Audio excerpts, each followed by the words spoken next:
चेहरे पर लालिमा, हंसता मुस्कुराता मुखड़ा, समर्थकों से गर्मजोशी से हाथ मिलाते खुश समर्थक, तालियों की गड़गड़ाहट, दिव्य अनुभूति करते। ये है कनाडा के नए प्रधानमंत्री मार्क कार्नी, जो अब जस्टिन ट्रूडो के बाद अपने देश की बागडोर संभालने वाले हैं। कार्नी ने ट्रूडो की जगह ले ली है। ट्रूडो बीते जनवरी में ही अपना इस्तीफा दे चुके हैं। मार्क कार्नी को बीते रविवार के दिन लिबरल पार्टी का नेता चुन लिया गया है। कार्नी ने लिबरल पार्टी का नेता चुनने के लिए हुई वोटिंग में 85.9% वोटों से शानदार जीत हासिल की है। कार्नी ऐसे समय में कनाडा पीएम का पद संभालने जा रहे हैं, जब कनाडा पड़ोसी मुल्क अमेरिका के राष्ट्रपति डोनाल्ड ट्रंप के निशाने पर है। चाहे वो कनाडा पर यूएस की तरफ से 25% पारस्परिक टैरिफ लगाने की बात हो, या फिर चाहे कनाडा को संयुक्त राज्य अमेरिका में विलय करने का मुद्दा हो, ट्रंप कई बार इसकी खुलकर वकालत कर चुके हैं। जब जस्टिन ट्रूडो कनाडा की बागडोर संभाल रहे थे, तभी ट्रंप ने अमेरिकी राष्ट्रपति का चुनाव दोबारा से जीतने के बाद ये बात कही थी कि कनाडा को अमेरिका में मिला लेना चाहिए।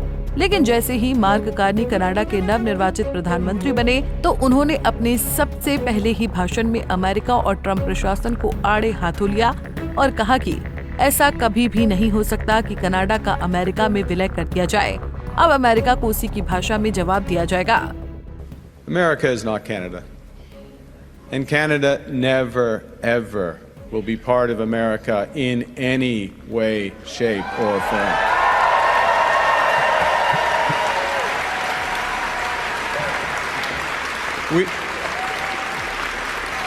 Look,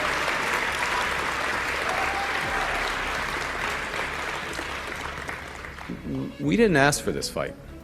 We didn't ask for this fight. But Canadians are always ready when someone else drops the gloves. So the Americans, they should make no mistake, in trade as in hockey, Canada will win.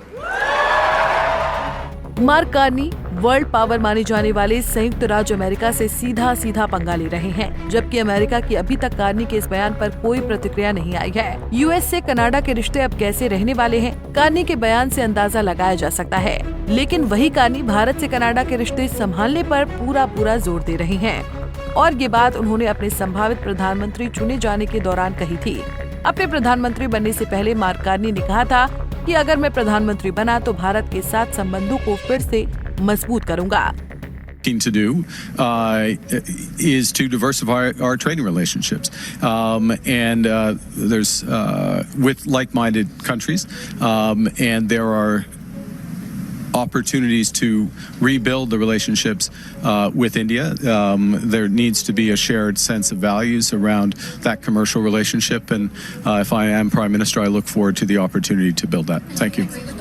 Mark Carney Bharat से रिश्ते संभालने पर जोर इसलिए भी देंगे क्योंकि पहले के प्रधानमंत्री जस्टिन ट्रूडो ने रिश्ते खराब करने में भी कोई कोर कसर नहीं छोड़ी है।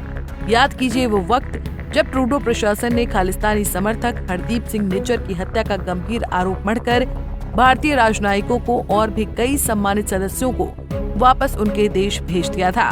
खैर, अब जब मार्क कार्नी भारत की तरफ दोस्ती का हाथ बढ़ाएंगे तो भारत का क्या रिस्पॉन्स होगा, ये देखने वाली बात होगी। लेकिन अब हम यहाँ पर आपको ये बताते हैं कि कनाडा के नवनिर्वाचित प्रधानमंत्री मार्क कार्नी आखिर है कौन, उनका बैकग्राउंड क्या है। कौन है कनाडा के नए PM mark Carney? Mark Carney 59 साल के हैं। वो कनाडा के नॉर्थ वेस्ट टेरिटरीज के फोर्ट स्मिथ में 1965 में पैदा हुए थे। एडमॉन्टन में पले बढ़े कार्नी आगे की पढ़ाई के लिए अमेरिका गए और हार्वर्ड यूनिवर्सिटी से अर्थशास्त्र की पढ़ाई की। इसके बाद उन्होंने यूनाइटेड किंगडम से मास्टर डिग्री ली और फिर 1995 में ऑक्सफोर्ड यूनिवर्सिटी से अर्थशास्त्र में डॉक्टरेट की उपाधि हासिल की। कार्नी ने पढ़ाई के दिनों में आइस हॉकी भी खेली है। मार्क कार्नी ने लंबे समय तक दुनिया के बड़े बैंकों में काम किया है। साल 2008 में कार्नी को बैंक ऑफ कनाडा का गवर्नर नियुक्त किया गया था। इस पद पर रहते हुए उनको दुनिया भर में पहचान मिली।